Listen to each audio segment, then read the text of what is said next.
Hello students, मैं हूं गौरव गोयल। तो आज हम लोग जनरल ऑर्गेनिक केमिस्ट्री का नेक्स्ट पार्ट पढ़ते हैं। लास्ट लेक्चर में हमने देखा था कि रेजोनेंस क्या है। हम देख रहे थे इलेक्ट्रॉन डिस्प्लेसमेंट इफेक्ट, और इलेक्ट्रॉन डिस्प्लेसमेंट इफेक्ट में हमने परमानेंट इफेक्ट देखा था, दैट इज इंडक्टिव इफेक्ट। फिर हमने एक टेम्पररी इफेक्ट भी देखा था, इलेक्ट्रोमैग्नेटिक इफेक्ट, और दोनों की टाइप्स पढ़े थे, किस तरीके से वो प्ले करते हैं कंपाउंड में रोल, और कौन से ग्रुप की वजह से इंडक्टिव काम करता है, प्लस आई और minus I. If electron donating group is attached to hydrocarbon chain, then electron are pushing by that electron donating group. जब इलेक्ट्रॉन डोनेटिंग ग्रुप जब पुश करेंगे इलेक्ट्रॉन, तो वहां पर जो लगता है that is called plus I effect. और मोस्ट ऑफ इसमें एल्किल थे, है ना, जैसे मिथाइल हो गया, इथाइल होगा, प्रोपाइल हो गया, ब्यूटाइल हो गया, इस तरीके से ग्रुप थे। फिर हमने देखे थे इलेक्ट्रॉन विड्रॉइंग ग्रुप अगर हाइड्रोकार्बन चेन में लग जाते हैं तो वो इलेक्ट्रॉन को पुल करते हैं हाइड्रोकार्बन चेन से। तो वहां पर क्या होता है कि इलेक्ट्रॉन जब पुल करेंगे तो वो उल्टा इफेक्ट हो गया, that is called minus I effect. Clear हो गई बात? तो ये चीज हमने देख ली थी। फिर हमने देखा था इलेक्ट्रोमैग्नेटिक इफेक्ट। अब इसको टेम्पररी इफेक्ट क्यों बोला गया और उसको परमानेंट क्यों बोला गया? क्योंकि इंडक्टिव में बेसिकली जो इलेक्ट्रॉन डोनेटिंग ग्रुप है वो अटैच ही रहेगा उसमें परमानेंटली। तो जब तक अटैच रहेगा वो काम करेगा, और काम करेगा तो उसको परमानेंट इफेक्ट बोलते हैं। लेकिन इलेक्ट्रोमैग्नेटिक में क्या था कि डबल बॉन्ड टूटना था। जब पाई बॉन्ड हमारा टूट रहा था तो उसको बोलते हैं इलेक्ट्रोमराइजेशन।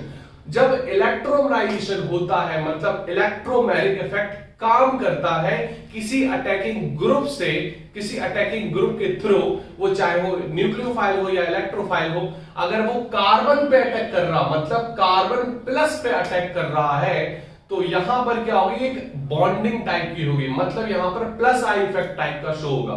क्लियर होगी बात की नहीं? अब जहां पर ये न्यूक्लियोफाइल है, क्लियर होगी बात की नहीं, न्यूक्लियोफाइल है और वो भी इलेक्ट्रॉन डेंस है। देखो इस तरीके से बात चल रही थी कि हमारा कोई ये डबल बॉन्ड वाला कंपाउंड है, ठीक है, मतलब इलेक्ट्रॉन रिच कंपाउंड है, और कोई ग्रुप आ रहा है, ठीक है।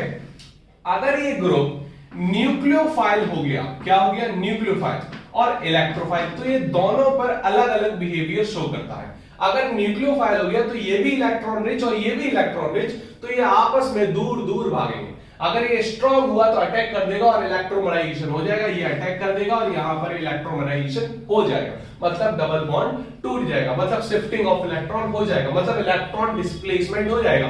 तभी तो हम इलेक्ट्रॉन डिस्प्लेसमेंट इफेक्ट पढ़ते हैं। सेम चीज अगर ये क्या है, इलेक्ट्रोफाइल, तो यहां पर न्यूक्लियोफाइल अप्रोच कर रहा था, लेकिन अगर इलेक्ट्रोफाइल ऐसा ग्रुप आ गया, समझ में आ गई बात की नहीं, तो ये अल्कीन मतलब इलेक्ट्रॉन रिच स्पीसीज हमेशा अटैक करती है, तो यहां पर इलेक्ट्रॉन रिच स्पीसीज अटैक करेगी। अब इन दोनों में अगर बोला जाए कि इलेक्ट्रॉन रिच सबसे ज्यादा कौन है, तो ऑब्वियस अगर न्यूक्लियोफाइल अच्छा है तो ये न्यूक्लियोफाइल होगी। क्यों?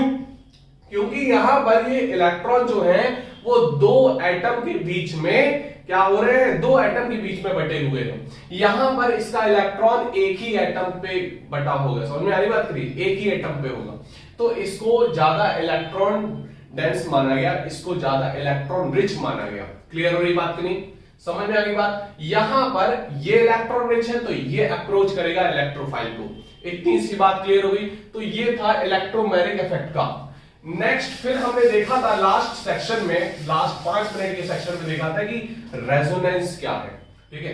तो रेजोनेंस को हमने देखा था कि जब कोई ऑर्गेनिक कंपाउंड एक स्ट्रक्चर से, कंपाउंड के एक स्ट्रक्चर से अपनी सारी की सारी प्रॉपर्टी को नहीं डिफाइन कर पाता है, तब रेजोनेंस काम करता है वहां पर, मतलब उस कंपाउंड में रेजोनेंस काम कर रहा है, तभी वो कंपाउंड एक स्ट्रक्चर से अपनी सारी प्रॉपर्टी नहीं बता पाता। इतनी बात समझ में आ गई आपको? देखो जैसे मैंने उस दिन एग्जांपल लिया था, आपको बेंजीन का एग्जांपल दिया था, ठीक है। तो बेंजीन के एग्जांपल में बेसिकली था क्या कि ये हमारा डबल बॉन्ड कुछ इस तरीके से अल्टरनेटिव फॉर्म में लगा हुआ है। क्लियर? अब ये क्या हो रहा है, डीलोकलाइज होगा, क्योंकि पाई बॉन्ड, पाई इलेक्ट्रॉन्स क्या होते हैं, मोबाइल नेचर के होते हैं, सिग्मा इलेक्ट्रॉन्स फिक्स्ड होते हैं, ठीक है। पाई इलेक्ट्रॉन्स लेकिन मोबाइल नेचर के होते हैं। और ये सारी चीज मैंने बॉन्डिंग में आपको समझा दी थी, केमिकल बॉन्डिंग में। अगर कुछ चीजें अगर बॉन्डिंग की आप क्लियर ना हो तो केमिकल बॉन्डिंग का आप एक बार लेक्चर का रिवीजन कर लेना। अब ये बात समझ में आ गई आपको? अब यहां पर बेसिकली क्या है कि ये बॉन्ड जो है वो मूव करेगा, इंटरनली क्या करेगा, मूव करेगा, और मूव करेगा तो ये बॉन्ड शिफ्टिंग यहां पर होगी, और इसको हम रेजोनेंस बोल देते हैं। क्योंकि ये जो बेंजीन है इस स्ट्रक्चर से या इस स्ट्रक्चर से डिफाइन नहीं हो सकती अकेले, तो यहां पर होगा क्या, इन दोनों स्ट्रक्चर की जरूरत पड़ेगी बेंजीन की सारी प्रॉपर्टी को डिफाइन करने के लिए। तो इसीलिए यहां पर ये इस तरीके से ये परमानेंट डीलोकलाइजेशन होता रहता है। क्लियर हो रही बात नहीं? क्या हो रहा है, डीलोकलाइजेशन होता रहता है। लोकलाइजेशन और डीलोकलाइजेशन का मतलब क्या है? लोकलाइजेशन का मतलब है कि जैसे हम बात कर ले कि यहां पर ये इलेक्ट्रॉन है तो ये लोकलाइज्ड है, मतलब उसी लोकल पोजीशन पे है। क्लियर हो रही बात नहीं? डीलोकलाइज का मतलब क्या होता है कि इलेक्ट्रॉन अपनी पोजीशन से हटता है कुछ देर के लिए, फिर आता है, फिर हटता है, फिर आता है, इसको बोलते हैं डीलोकलाइजेशन। मतलब उसकी एक करेक्ट पोजीशन नहीं होती, एक फिक्स्ड पोजीशन नहीं होती। क्लियर हो रही बात नहीं? तो उसको बोलते हैं डीलोकलाइजेशन ऑफ एन इलेक्ट्रॉन। इतनी बात समझ आई? तो रेजोनेंस में पाई इलेक्ट्रॉन का डीलोकलाइजेशन होता है। क्लियर? तो इसी वजह से इन दोनों को स्ट्रक्चर के मिला के मैंने बताया था उस दिन कि हाइब्रिड स्ट्रक्चर बनेगा, और ये इलेक्ट्रॉन इस तरीके से डीलोकलाइज बता दिए। ये जो सर्किल बना है अंदर, ये पाई इलेक्ट्रॉन्स के डीलोकलाइजेशन की वजह से बना है। तो ये दो जो स्ट्रक्चर बने हैं इनको हम कैनोनिकल स्ट्रक्चर बोल देते हैं। क्या बोल देते हैं? Canonical structure. ठीक है। दूसरा नाम इसका क्या है? दूसरा नाम इसको रेजोनेटिंग स्ट्रक्चर भी बोल सकते हैं। क्या बोल सकते हैं? Resonating structure. इतनी बात आपको समझ में आई कि नहीं आई? इतनी बात आपको समझ में आई? और ये दोनों हमारे रेजोनेटिंग स्ट्रक्चर हो गए क्योंकि ड्यू टू रेजोनेंस से फॉर्म हो रहे हैं। ये हमारा सारे रेजोनेटिंग जब स्ट्रक्चर्स हमारे बनते हैं किसी कंपाउंड को, उनको हम मिक्सअप कर देते हैं। उसके बाद जो भी स्ट्रक्चर हम फॉर्म करते हैं डायनेमिक कंडीशन में, डायनेमिक इलेक्ट्रॉन की कंडीशन में, तो यहां पर उस स्ट्रक्चर का नाम देते हैं हाइब्रिड स्ट्रक्चर। क्या नाम दे देते हैं? Hybrid structure. इतनी बात आपको समझ में आई? तो यही बात हमने पिछले लेक्चर में लास्ट में समझी थी। क्लियर हो गई बात? अब देखते हैं कि रेजोनेंस जो इफेक्ट है ये कितने टाइप्स के होते हैं, क्योंकि हमने इंडक्टिव इफेक्ट भी 2 टाइप के पढ़े हैं। ठीक है। और फिर हमने इलेक्ट्रोमैग्नेटिक इफेक्ट भी 2 टाइप के पढ़े हैं। ठीक है। तो रेजोनेंस भी हम देखते हैं कि ये कितने टाइप के हैं और किस तरीके से काम करते हैं। अब देखो यहां पर रेजोनेंस जो है, रेजोनेंस 2 टाइप का इफेक्ट है। क्लियर? सेम चीज 2 टाइप की है।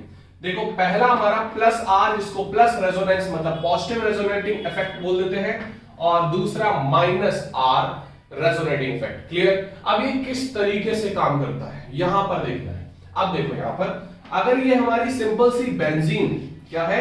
बेंजीन हमने अभी तक देखा था, ये बिल्कुल हम इंडक्टिव की तरीके से देख सकते हैं, क्योंकि रेजोनेंस भी हमारा क्या है? एक परमानेंट इफेक्ट है। क्लियर? क्योंकि जब तक डबल बॉन्ड रहेगा तब तक जब तक डबल बॉन्ड रहेगा अल्टरनेटिव फॉर्म में, जब तक डीलोकलाइजेशन होगा तब तक रेजोनेंस काम करेगा, और ये कंपाउंड में होता ही रहेगा क्योंकि वो एक परमानेंट फॉर्म में रहेगा, एग्जिस्ट करेगा। तो यहां पर अगर कोई ग्रुप मैंने लगा दिया, जैसे मैंने लगा दिया इलेक्ट्रॉन विड्रॉइंग ग्रुप। क्या लगा दिया? Electron withdrawing group. मतलब वो इलेक्ट्रॉन खींचेगा ऊपर, क्या करेगा? इलेक्ट्रॉन पुल अप करेगा। क्लियर हुई बात नहीं? इलेक्ट्रॉन विड्रॉइंग ग्रुप जैसे हमने लगा दिया क्या?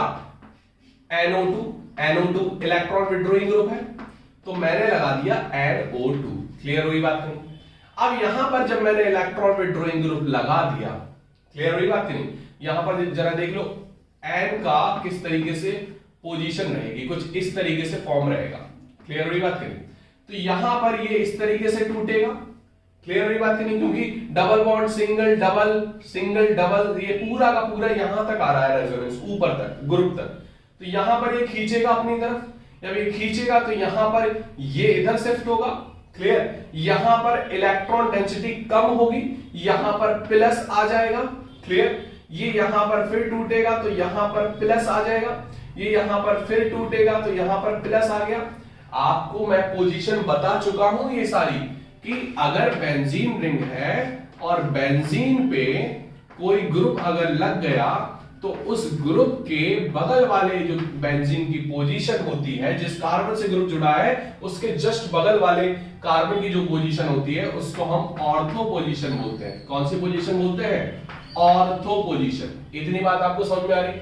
और जस्ट उसके बगल वाली जो पोजीशन है उसको हम क्या बोलते हैं? मेटा पोजीशन बोलते हैं। क्या बोल देते हैं?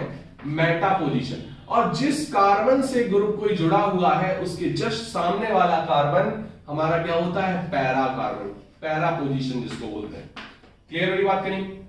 तो यहां पर देखो ऑर्थो और पैरा पे, मतलब ऑर्थो पैरा साथ साथ काम करते हैं। अगर ऑर्थो पे इलेक्ट्रॉन डेंसिटी कम हुई तो पैरा पे भी निश्चित ये तय है कि पैरा पे भी इलेक्ट्रॉन डेंसिटी कम होगी। क्लियर हुई बात नहीं? क्योंकि अल्टरनेट पोजीशन पे है। अब यहां पर जब इस तरीके से इलेक्ट्रॉन डेफिशिएंसी आ गई, किस पे? ऑर्थो और पैरा पोजीशन पे, मतलब जो ग्रुप अगर अटैच होते हैं बेंजीन रिंग से, उस पर रेजोनेंस काम कर रहा है, तो वहां पर वो इलेक्ट्रॉन डेंसिटी बेंजीन पे इलेक्ट्रॉन डेंसिटी कम करते हैं। क्या करते हैं? कम करते हैं। तो यहां पर कौन सा इफेक्ट हो जाता है? Minus are effect. कौन सा इफेक्ट हो जाता है? Negative resonating effect. कौन सा इफेक्ट? Negative resonating effect. इतनी बात समझ में आई? क्या बोल देंगे? Negative resonating effect. क्लियर हुई बात कि नहीं? इसको क्या बोल देंगे? Negative resonating effect. जब इलेक्ट्रॉन डेंसिटी ऑर्थो और पैरा पोजीशन पे क्या हो जाती है? कम। when electron density decreases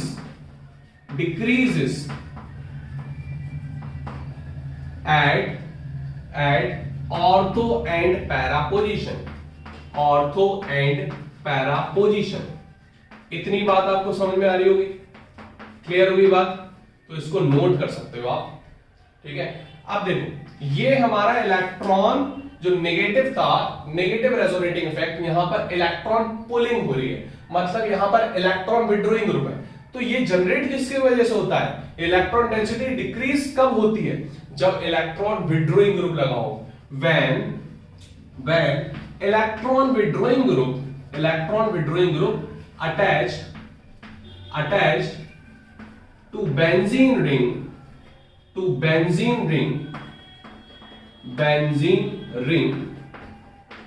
it try to decrease electron density at O and P position, मतलब ऑर्थो एंड पैरा पोजीशन। इतनी बात आपको समझ में आ रही? तो ये नोट कर सकते हो आप, नेगेटिव रेजोनेटिंग इफेक्ट नोट कर सकते हो आप, नेगेटिव रेजोनेटिंग इफेक्ट। इतनी बात क्लियर होगी? ठीक है, तो अब हम देखते हैं प्लस आर इफेक्ट क्या होता है, मतलब पॉजिटिव रेजोनेटिंग इफेक्ट क्या होता है। क्लियर? इसको नोट कर लो फटाफट। देखो प्लस आर इफेक्ट उल्टा होगा, जस्ट यहां पर इलेक्ट्रॉन पुलिंग हो रही है तो वहां पर इलेक्ट्रॉन पुश होगा, वहां पर इलेक्ट्रॉन क्या होगा? पुश होगा। इतनी बात समझ में आ रही है आपको? वहां पर इलेक्ट्रॉन क्या होगा? पुश होगा। क्लियर? तो इलेक्ट्रॉन पुशिंग के वजह से क्या होगा?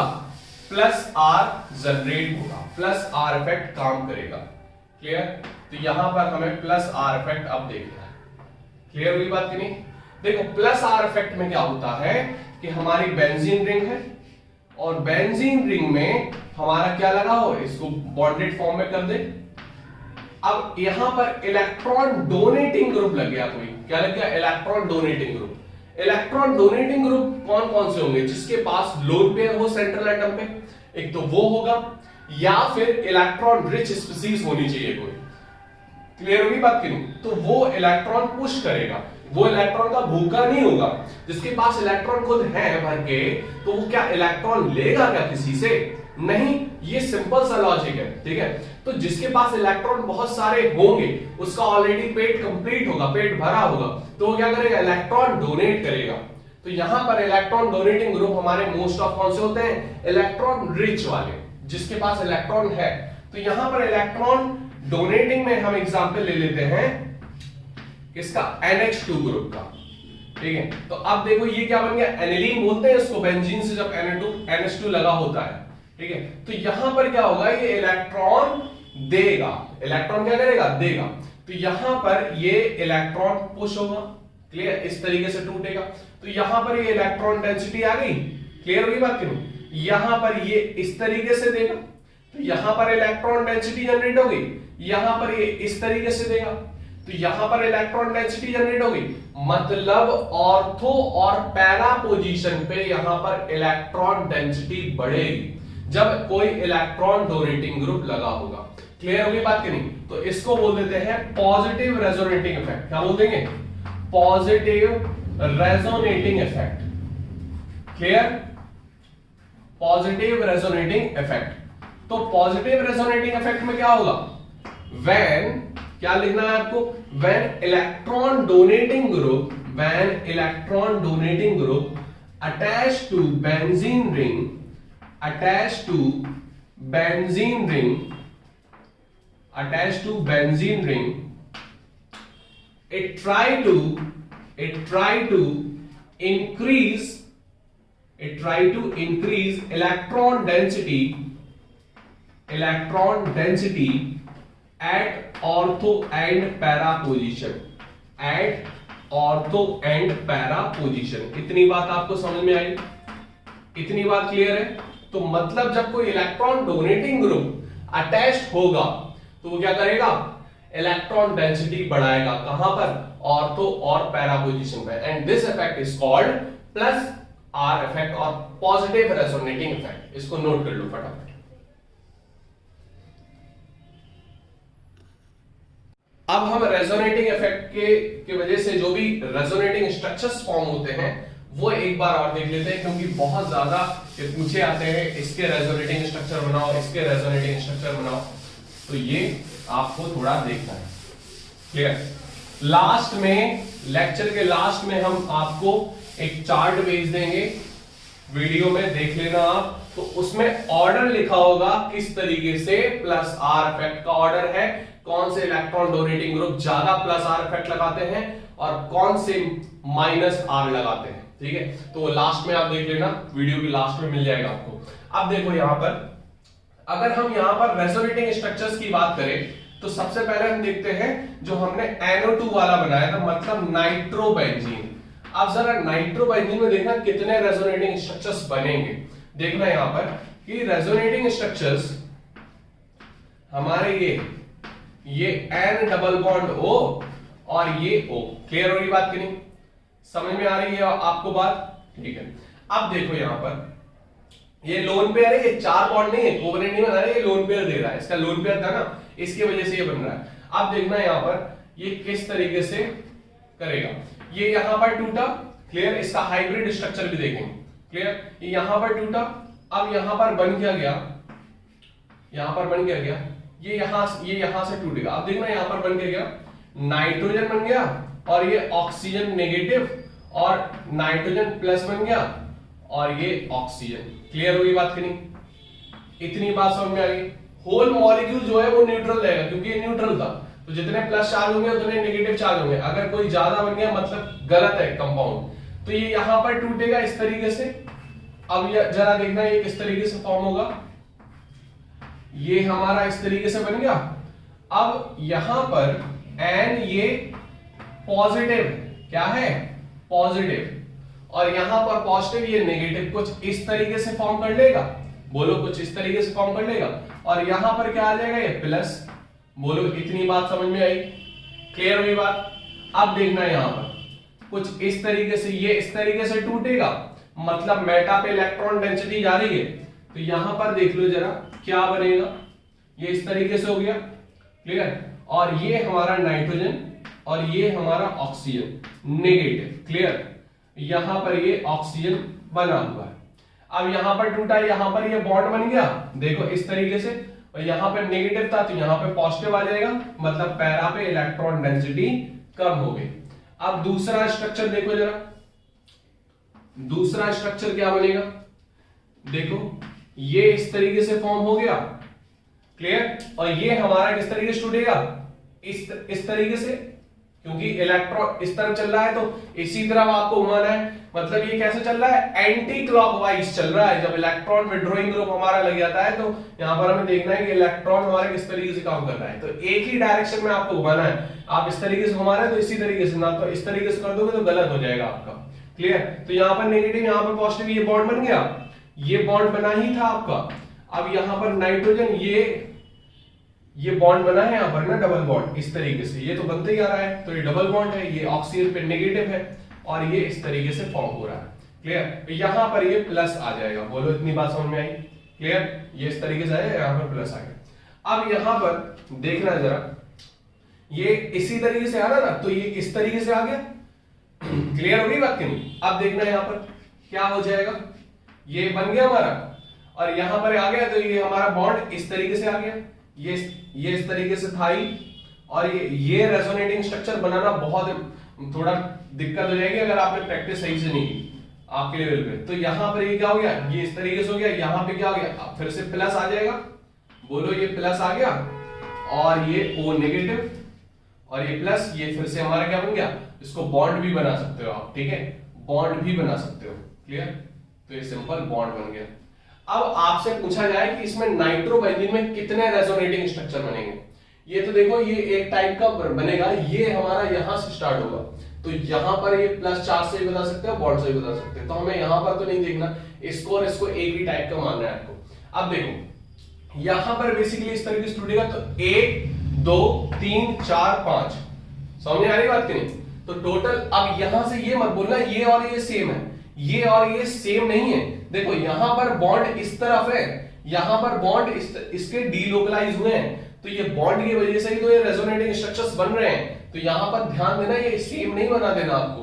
क्लियर होगी बात की नहीं? ठीक है, तो नोट कर लो, ये हमारे नाइट्रोबेंजीन का रेजोनेटिंग स्ट्रक्चर हो गया।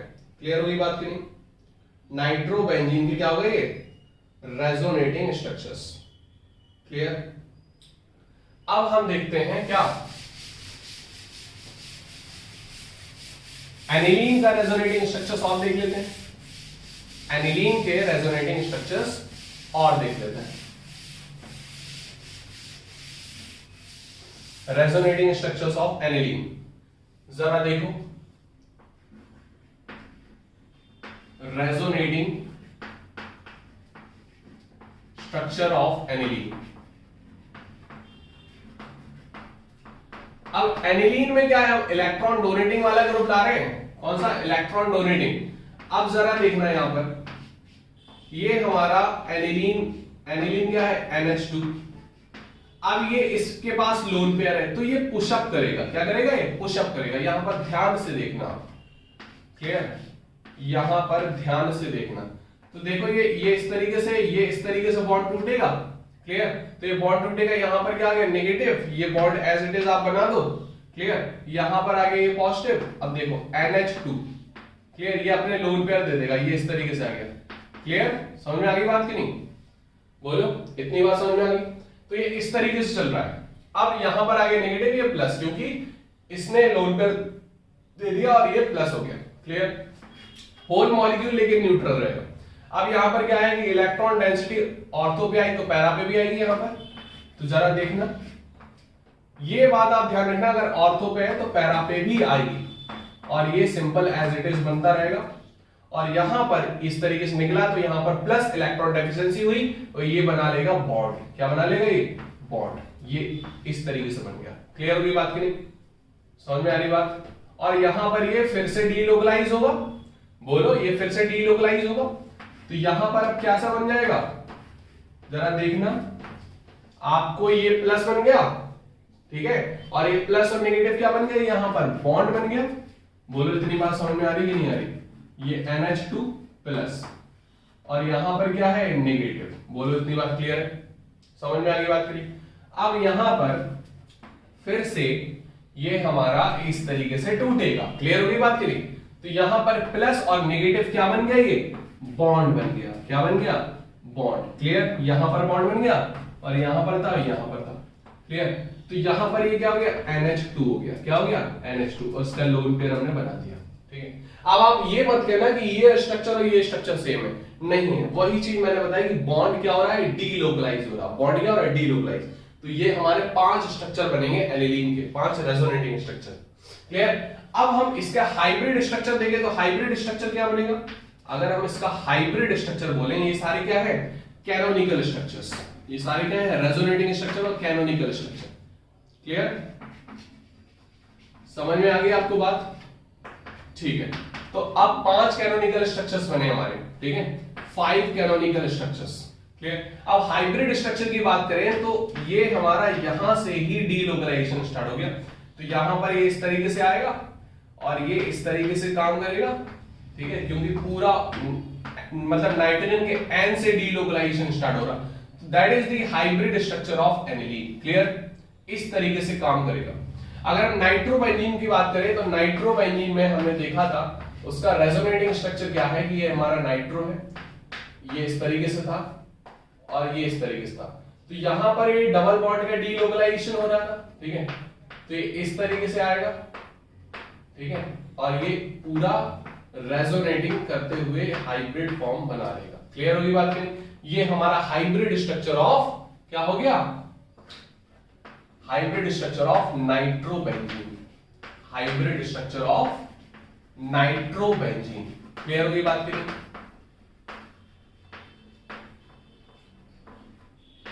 इसको नोट कर लो, ये hybrid structure of aniline, hybrid structure of aniline.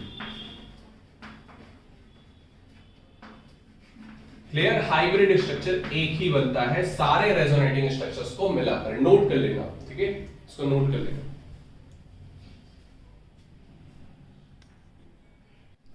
अब हम देखेंगे फिनॉल को, और देख लेते हैं क्योंकि फिनॉल का 12th के बोर्ड में भी रेजोनेटिंग स्ट्रक्चर्स बनाने को आता है। देखो फिनॉल हमारा बेसिकली क्या होता है, मतलब बेंजीन पे हमारा क्या लगा हो, OH ग्रुप। अब ये जो OH ग्रुप है ये क्या करेगा, इलेक्ट्रॉन विड्रॉइंग ग्रुप है कि इलेक्ट्रॉन डोनेटिंग ग्रुप है? इसके पास आपको पता है कि 2 लोन पेयर है, मतलब ये इलेक्ट्रॉन रिच है, ठीक है, 2 लोन पेयर है इसके पास। तो मैंने बताया था कि अगर बेंजीन पे इलेक्ट्रॉन रिच स्पीसीज लग जाए तो वो ज्यादातर क्या करेगी, मोस्टली वो इलेक्ट्रॉन डोनेट करेगी। क्लियर हुई बात कि नहीं? तो यहां पर ये इलेक्ट्रॉन क्या करेगा, डोनेट करेगा। क्लियर, जब ये डोनेट करेगा मतलब क्या हो गया, इलेक्ट्रॉन डोनेटिंग ग्रुप हो गया। तो यहां पर एक कौन सा इफेक्ट लगा रहा है, प्लस आर इफेक्ट। तो यहां पर देखो जरा किस तरीके से काम करेगा, इसको जरा देख लो। तो ये हमारा क्या हो गया, ये टूटेगा इस तरीके से, 2D आएगा, यहां पर क्या हो गया, इलेक्ट्रॉन डेंसिटी आ गई, और ये OH ये देगा लोन पेयर, तो यहां पर ये डबल बॉन्ड आ गया और ये ऑक्सीजन पे प्लस आ जाएगा।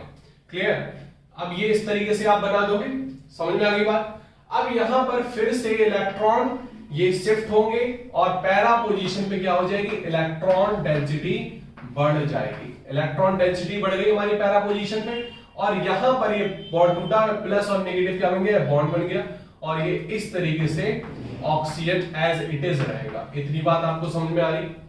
क्लियर होगी बात? अब यहां पर फिर से आप करोगे तो ये लोकलाइज होगा हमारा, ठीक है, और यहां पर ये जो बॉन्ड बन जाएगा किस तरीके से बन जाएगा, यहां पर बॉन्ड जनरेट हो जाएगा ऐसे, और यहां पर इस तरीके से था, और ये ऑक्सीजन पे है ही बॉन्ड। क्लियर होगी बात की नहीं? और यहां पर ये नेगेटिव बॉन्ड, नेगेटिव चल ही रहा है। क्लियर, होल मॉलिक्यूल न्यूट्रल रहेगा। अब यहां पर ये फिर से इलेक्ट्रॉन शिफ्ट हुए और ये प्लस नेगेटिव क्या हो गया, ये न्यूट्रल। इतनी बात समझ में आई? और ये OH हो गया। क्लियर, यहां पर अब बॉन्ड बन गया। क्लियर होगी बात की नहीं? यहां पर इस तरीके से। तो फिनॉल के भी हमारे कितने रेजोनेटिंग स्ट्रक्चर बन रहे हैं, 5 रेजोनेटिंग स्ट्रक्चर बन रहे हैं, 5 रेजोनेटिंग स्ट्रक्चर। तो इसका हाइब्रिड स्ट्रक्चर क्या होगा, सबका हाइब्रिड स्ट्रक्चर देख लो जरा, ये 5 कैनोनिकल स्ट्रक्चर बने, इनका हाइब्रिड स्ट्रक्चर क्या होगा। तो यहां से ये लोकलाइज हो गए इलेक्ट्रॉन्स, क्लियर, और ये पूरा बेंजीन के अंदर रोटेट करेंगे। इतनी बात समझ में आ रही? ये हमारे पाई इलेक्ट्रॉन्स। क्लियर, तो ये हमारा क्या हो गया, हाइब्रिड स्ट्रक्चर। क्या हो गया, hybrid structure, hybrid structure of phenol.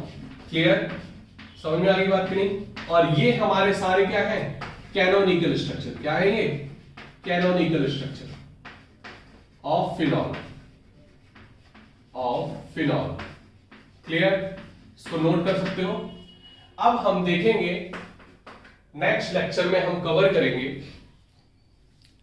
कि हमारा क्योंकि हमारे रेजोनेंस ये हमारे हो गए, रेजोनेटिंग इफेक्ट हमने देख लिया, प्लस आर और माइनस आर। नेक्स्ट लेक्चर में हम कवर करेंगे हाइपर कंजुगेशन, वो भी एक परमानेंट इफेक्ट है, वो बताएंगे किस तरीके से काम करता है। Hyper conjugation is a permanent effect. एक टेम्पररी इफेक्ट और होता है, वो हमें सिलेबस में नहीं पढ़ना है, तो हमें केवल ये चीज ध्यान देनी है कि हमारा जो इंडक्टिव इफेक्ट है, कौन कौन सा इफेक्ट, इसको बना लेना एक बार। देखो, इंडक्टिव इफेक्ट, इंडक्टिव इफेक्ट और hyper conjugation effect, hyper conjugation effect और रेजोनेटिंग इफेक्ट, और रेजोनेटिंग इफेक्ट। ये हमारे तीनों के तीनों क्या हैं, परमानेंट इफेक्ट। कौन से हैं, permanent effect. Clear, permanent effect है। और इलेक्ट्रोमैग्नेटिक इफेक्ट क्या है, एक टेम्पररी इफेक्ट है। इलेक्ट्रोमैग्नेटिक इफेक्ट क्या है, टेम्पररी इफेक्ट। लास्ट में अभी बता रहे हैं आपको कि देख लेना कि ऑर्डर क्या है, प्लस इलेक्ट्रॉन डोनेटिंग ग्रुप का और इलेक्ट्रॉन विड्रॉइंग ग्रुप का इन रेजोनेंस। ठीक है,